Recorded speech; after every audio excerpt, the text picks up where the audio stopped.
Hello and welcome everybody to Second Life's 11th Birthday Art Talks. I am here today with Caledonia Syktower. Caledonia, thanks for joining me. My pleasure. Thank you for asking. Yeah, and I have Caledonia is quite the storyteller that I have enjoyed through the years, and we'll get to that soon enough, but I wanted to start from the beginning. And what brought you into Second Life? I actually came in just a little over 6 years ago. I was at the time working where I spent most of my professional career working in um, theater um, and in the real world. And also, I had gotten into management and arts advocacy, and I had come in here. Um, I lived on Broadway Live Island, where I first lived, Well, because of that's a good theater. name. Yeah, theater and arts advocacy. That was one of Thinker Melville's islands. I think it's gone now. But anyway, and I was impressed with the potential as a tool. My education before I got into management and all of the other strange things that I've done over the years is in theater design and production. And I was amazed as a designer, just looking at it as a tool, what you could do and what you could do with the theater experience. And I was really frustrated that people were doing nothing but putting up boxes and putting seats in them and sitting at one end and putting on plays that I swear to God I'd seen 5, 10, 12 times already in the real world. And so I kind of rapidly got disillusioned, and I started sort of exploring. I would actually type a country into search and see what came up, and I would go and check out. And that's how I discovered the west of Ireland. I had gone to Mexico and Brazil and all sorts of very good, and so I typed in Ireland one day, and west of Ireland came up, and it was one of the places where I just suddenly felt comfortable. Really friendly people, really welcoming without being scary. And it was a beautiful build. This was back in 2009. I think, or 2008, summer of 2008. And so it was great to explore. At that time, the estate was 5, 8 Sims. And so I had a great time there. There was a nice degree of interactivity in terms of things that you could explore, and they seemed to have a lot of events. And so I that was actually on my first Avatar account when Caledonia was born, which was in July of that year. I decided she was going to make her home in the west of Ireland, and so I found a nice place of beach with a nice concealing tree, and I showed up with my freebies from the freebie store and started to try them on. And I got this IM from Shandon Loring, who was a tortoise at the time, sitting on top of the hill, and said, "Hey, we just finished a story session. We have them every night here at 7 o'clock. You should come around." And I thought, well, why the heck not? And I started going and listening and enjoying the stories that were being presented at that time. At that time, the library was less than 6 months old. And then at a dance at West of Ireland one day, Derry McMahon profile dived me and read my profile and said, "Hey, you can do all sorts of things, can't you?" And that, as they say, was history. So that was a long time ago, actually. Good God. But that's how I got into Second Life, and that's how I got into storytelling. And it all has become an extension uh, of my work in the theater. And in the beginning, when you first started storytelling, did you utilize the prim prop, so to speak, to help tell the story?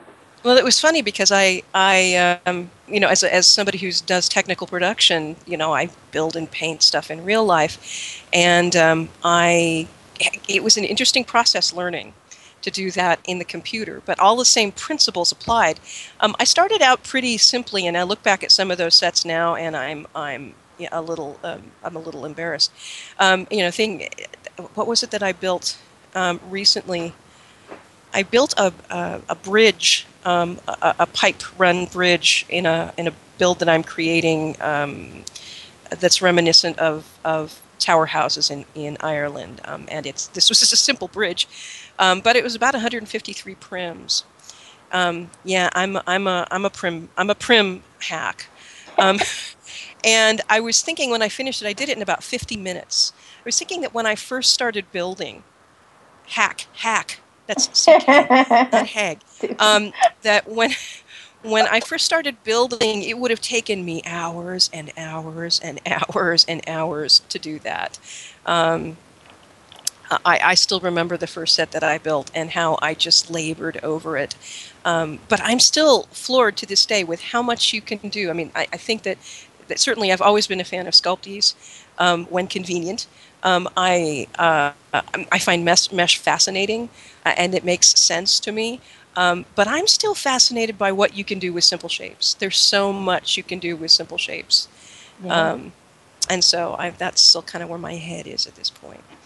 So yeah, I did, and increasingly I do. I tend to do it not quite as extensively as Shandon does. Shandon likes to do full environments that make the library disappear, which is very cool. And I try and complement that with other stuff. I'm also really one of my hot buttons is connecting. I'm not there to sell me. I'm there to, we want to promote the featured charity. We want to inspire people through good literature and good stories. And I'm happy if we sell books. If people go to libraries and read the books themselves, or if they buy the books. And we have some statistics from over the years from a couple of times when we've polled that, and just anecdotally from local conversation to know that people, we sell books. People love the stories. Yeah, that's fantastic. I just read this year's Newbery winner in May, I think May and into the, well, yeah, it was May, that I read Flora and Ulysses, the illuminated adventure by Kate DeCamillo, which was this year's Newbery honor, a medal book. And I've actually read three other of her titles. And there were so many people who had not yet heard any of her work.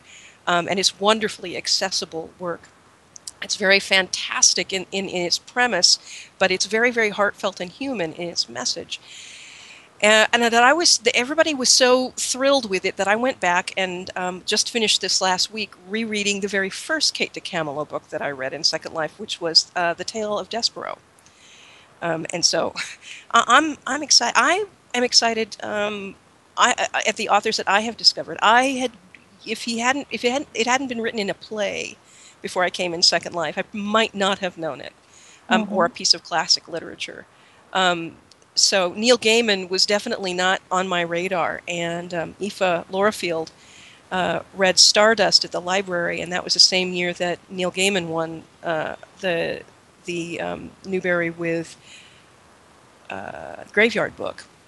And I just fell in love with his writing and his outlook as a creative person. And so I think that's one of the great things about Second Life. See, this is going to be easy. All you got to do is plug me in and turn me on. You mentioned the library, and it's the Shawnee Library. And when can people come there for stories now? Our schedule is Monday through Thursday night at 7 o'clock. That's the core schedule. They're hour sessions. But we do other sessions. We have a session on Sunday afternoons at 1:30 called Tea Time. That has been Tea Time with Jane Austen. It's been Tea Time with Robin Hood. Most of the time it's been Tea Time at Baker Street as Corwin Allen and Caden O'Connell and I have read our way almost all the way through the Sir Arthur Conan Doyle Holmesian canon. We're actually on the last. We have 2 novels left, and we're on the last short story collection. So we now have more that we have read than we haven't.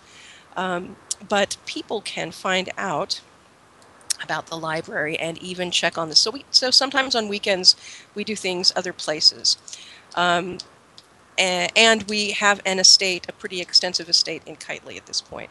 But people can visit our blog site and our calendar. There's a tab that connects directly to our calendar. So the bulk of things is 7 o'clock SLT Monday through Thursday. But there's other stuff here and there, and so. And that's HTTP bit.ly/Shawnee. Yep, /Shawnee.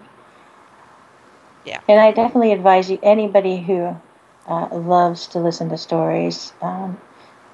Everyone I've heard tell stories there is fantastic. And I'm one that I will totally admit that as a kid I loved bedtime stories. I love to hear people read me stories.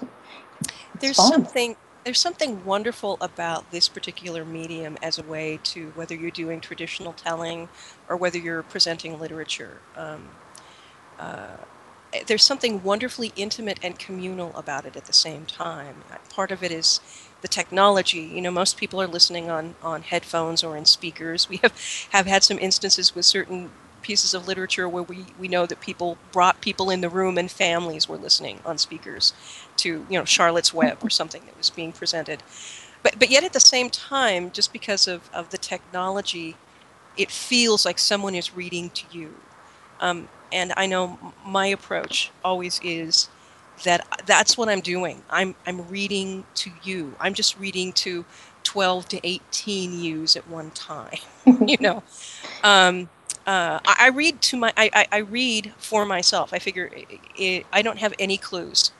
Local chat is not a great clue because sometimes people are so enthralled in what you're doing that they're not, you know, they don't want to chat. Other times, you know, there's lots of chat going by. So it's not really a great bellwether about how effective your story is. So for me, I've learned to apply the first rule of acting, which is listen, listen, listen, listen, except I listen, listen, listen to myself. And Yeah. if I am transporting myself, if I am fully immersing myself with the voice performance. And if I am sometimes, as some of the people in the audience here will attest, moving myself to tears, I figure I'm in the story.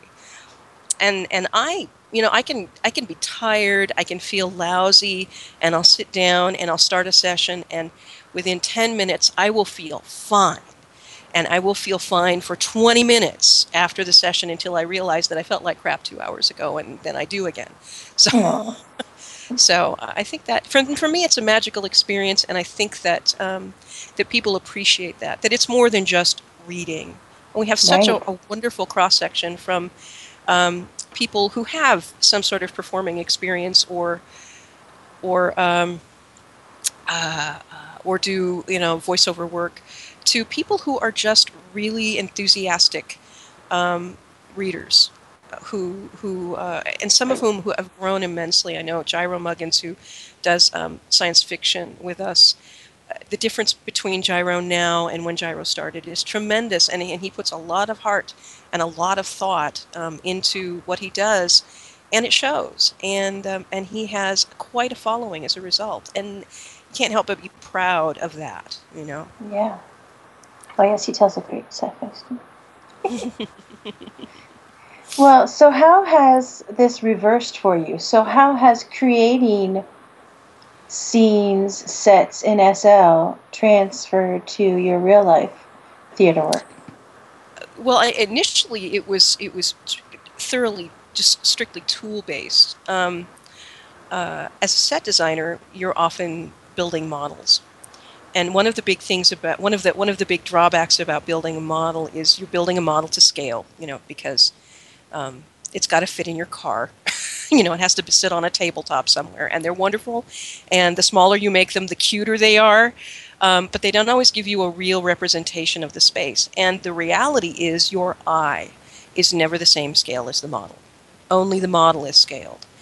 But I can build and have for several of actually many of the productions that I've done, I've built a scale model just for me in here. And other than doing the conversion math from feet to meters, the great thing about it is the camera in Second's Life is the same scale as the set. And so I can see things on a virtual set and move the camera around and literally place the camera in the different points of view of the audience, in the different sight lines, in a way that I can't do that in half-inch scale. And so I find that really exciting. It's easier to experiment because there are physically fewer restrictions. You know, I don't have to worry about if something is weight bearing. I can just float it out there. I can Mm-hmm. make a 60-meter square piece of plywood and not need a single stagehand to do it. And I can have it textured and looking great in less than 10 minutes, and nobody had to clean up a paintbrush.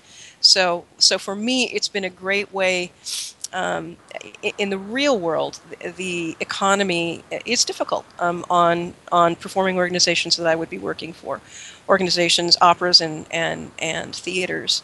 I can't tell you the number of theater companies and opera companies that I've seen, big companies that you would have never thought go under just because the expense of producing theater is so huge. So the challenge becomes how to stay creative under that kind of environment. I still work in the real world. I still design, but there's no way that I can fill my schedule full time because companies just don't have the money.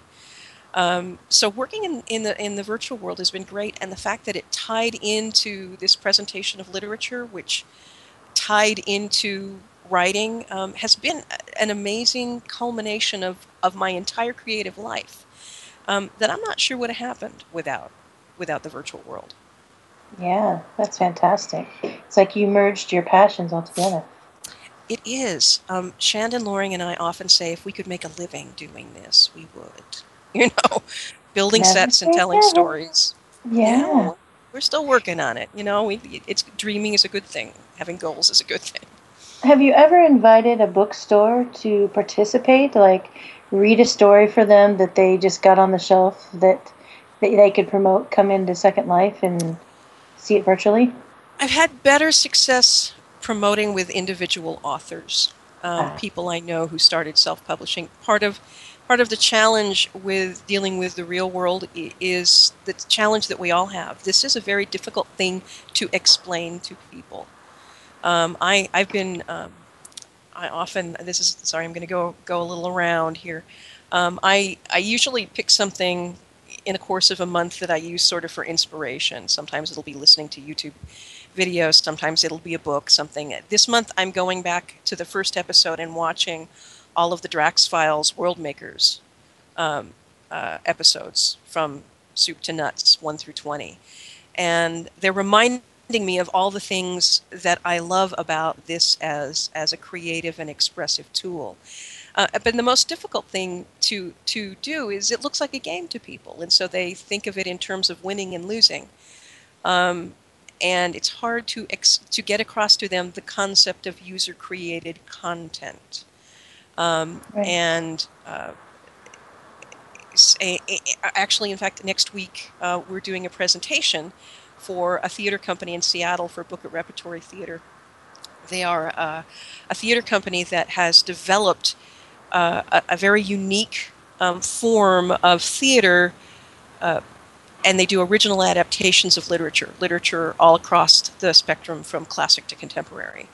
And they have created these scripts so that, as opposed to a standard adaptation of a novel, we'll just take the dialogue and then we'll take details and spread it out. And if you have a narrator, that narrator is a character. In the book it style, which they have copyrighted, the narrative, they stick very, very close to the words of the original text, and the narrative may be passed around among any characters. At any moment, a character may pop out of a scene, may pull themselves out of a dialogue scene and address the audience with narrative details. It's really an interesting style. So they're very literature-based. They're very about, they want people to read the books. They're celebrating their 25th anniversary, as I think I may have said, and we're putting a presentation to them about doing a virtual build, a full sim build around their production of Pride and Prejudice, which they're remounting their adaptation, Wow, that would with be the idea fantastic. that it's a marketing tool. It's a way to do all those things you want people to do. You want them to get into discussion groups. You want them to read, or in this case, be read to from the source material unadapted. You want to be able to link them to information, all those things that go into study guides that you send out to the middle school teachers. And our point to them is what would happen if nobody had to make coffee and nobody had to find a parking space to do that? What would it be like if people could do that from their homes and you save up your energy to go find parking and go out to dinner and whatever for the big event, which is going to see a show at the theater? And if there was a way for us to then additionally connect that to the theater brand itself. For example, if we do the build and we have several buildings iconic, we can from the novel, we can certainly brand it to match the style of the production, because as you know, you can do practically anything visually in Second Life. But you can go walk into a building that is, for example, might be Rosings Park, but when they walk on the inside of it, it's actually the Center House Theater where they perform, and a potential audience member or an audience member or a donor could walk around in the theater, walk around backstage, sit in the seats, connect to links of things about the theater itself, because we can turn reality inside out and play with that here. And so we're going and making that proposal to them next week. I've been trying for 2 or 3 years, and this is the first door that cracked open. So we're hoping we can crack it open a little farther. Well, I will be wishing you well. I honestly believe, as if we can get past, like you said, the idea that the virtual world is just a game, and that it can be used for training, for creation. I mean, your idea to do the Pride and Prejudice is perfect. A great introduction to what they're going to do. Well, and there's so much storytelling that goes on here, no matter what. I mean, it doesn't matter whether it's people doing role play, or whether it's some of the. I was just revisiting the Fantasy Fair footage of the Fantasy Fair build from this year, and the stories that are told visually in those environments that are created for that fundraiser, or whether it's something like what we do with the presentation of literature, which is a little more presentational, so to speak. It's such a wonderful medium for doing that, and if you think of all the things that you've seen, if you visit enough Leah builds, all of the wonderful things that have gone on there, I've enjoyed going through so many of them.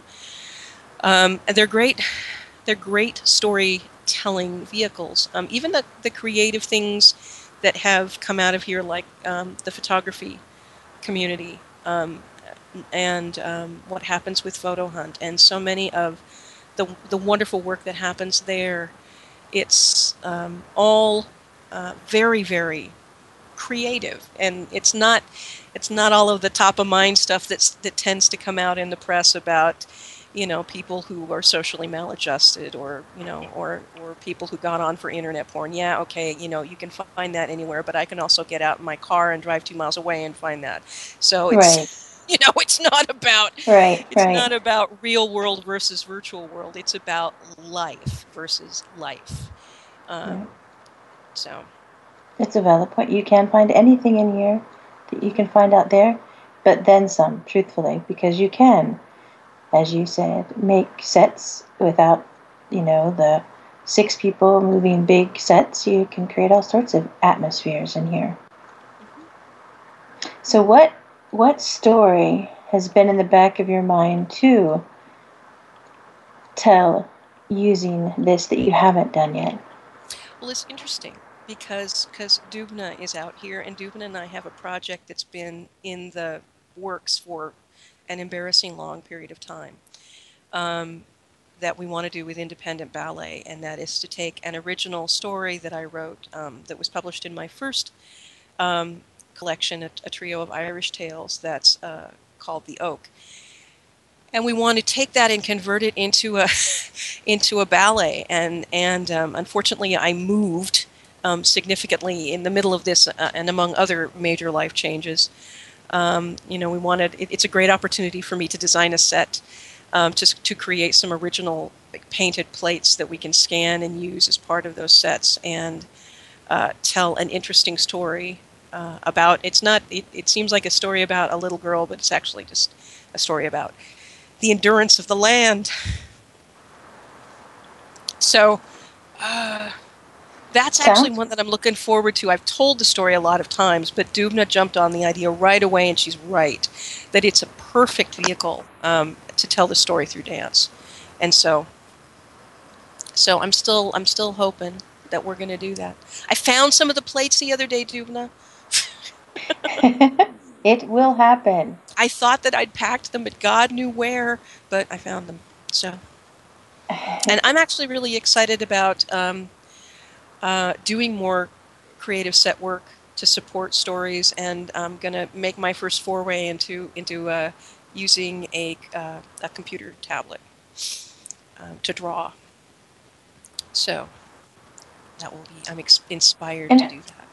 yeah, well, that would be great. Now, how many storytellers do you have there? We have on the books 13. Wow.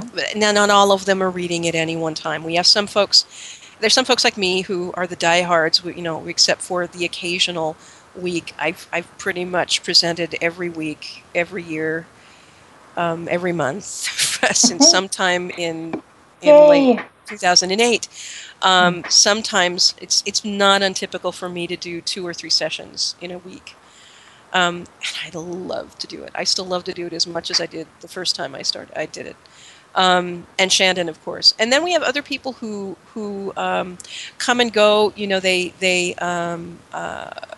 Real life asserts itself, and they know they're going to be traveling and etc. So they'll come and they'll do 6 to 8 weeks, or they'll do a single book series, or they'll come and do 1 or 2 sessions, and then then they won't go on the calendar again for another 4 or 5 months. And so I think that's one of the things that I like about the depth of the people we have is we're able to accommodate a number of different voices in a number of different ways. Not everybody does series readings, that being, I take the book and I read it over a series of weeks in 1-hour increments. Not everybody does that. Not everything should. We have a nice mix of short story presentation as well as longer works, and sometimes just themed sessions. Recently, Caden O'Connell did, what was it? Garrison Keillor's Good Poems, which is one had been done at the library a couple of years previous. And he just pretty much went in and we told everybody what the URL of to find the table of contents on Amazon was. It's, okay, go to the book, open the look here, and click from the preview to the first page, and then the whole table of contents was there, and people could scan through and make requests, and that was really fun. Actually, that was quite fun. Oh yeah. And I've read from in the real world. One of the I don't want to say job. One of the contracts I have is a contract with my state Arts Commission to work as the coordinator of the Poetry Out Loud program, which is a program run by the NEA and the Poetry Foundation, the National Endowment for the Arts, and the Poetry Foundation. That is a recitation program in the schools for 9th through 12th graders. And one of the things that's part of the resources they provide with the program is there's an online anthology of about 800, 900 poems. And the thing I love about it is there's a random function on the search. So several times we've done sessions where I pull up that anthology and we just hit random and we see what comes up and then we read it. And what is I know I've heard you do a lot of animal fables, and you were mentioning the book that you did. Was that short stories or fables? Short stories. Short stories. Most of what I write is short. Most of what I write is short stories. So that's I'm mostly writing short stories. I write 3 on a theme. So it's a collection called the Trio Tales. So there's a trio of cat tales, and there's a trio of Irish tales, and there will be a trio of Irish tales too that I am working on right now. So I think of them as fictional monographs. Some of them are retellings and reimaginings of stories from real life. Some of them are stories that take on lives of their own, which is the fun adventure of writing. You're never really quite sure what's going to happen. You just sort of start down the road and see where you end up. And do you use websites to sell your stories? Well, they're published on Amazon. They're available on Kindle and in paperback. Under but they're not under Caledonia Syktower. They're under my real life name, which is Judith Cullen. All right. is great. I And went to type on besides something. Second, yeah, I'm not typing on anything. Okay. besides Second Life, you mentioned Kitely. Mm-hmm. Is Kitely the only other place? For me, at the moment, yes. I tend Okay. to jump in with both feet. I can't help myself, and so I'm fascinated by the concept of the hypergrid. It makes a lot of sense to me. I'm working for Avatar Media Productions over there, doing some building, and then of course we have an estate. Part of it is economics. I love Second Life. Um, I love what is possible in Second Life, and I love what I've accomplished in Second Life, and I can't imagine leaving it. On the other hand, some of the things that we want to try and do with these fully immersive literary environments and storytelling on a larger scale are just um, not financially possible in Second Life with the current business model. So we have to Right. explore some other things.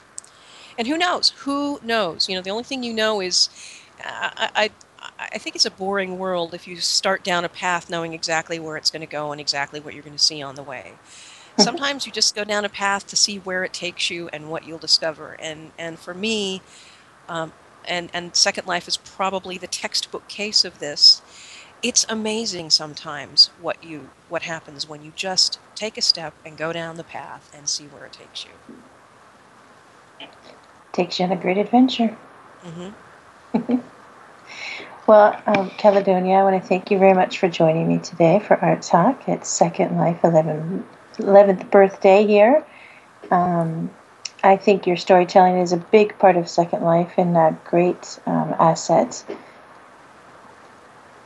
Well, thanks. You know, I can't thank Shandon Loring and Derry McMahon enough for getting me involved in it, and it has been a great adventure and an honor to continue to be a steward of it and to continue to be a champion of other people using Second Life to tell stories. And that's all we have tonight. At 5 o'clock, Safia will be here with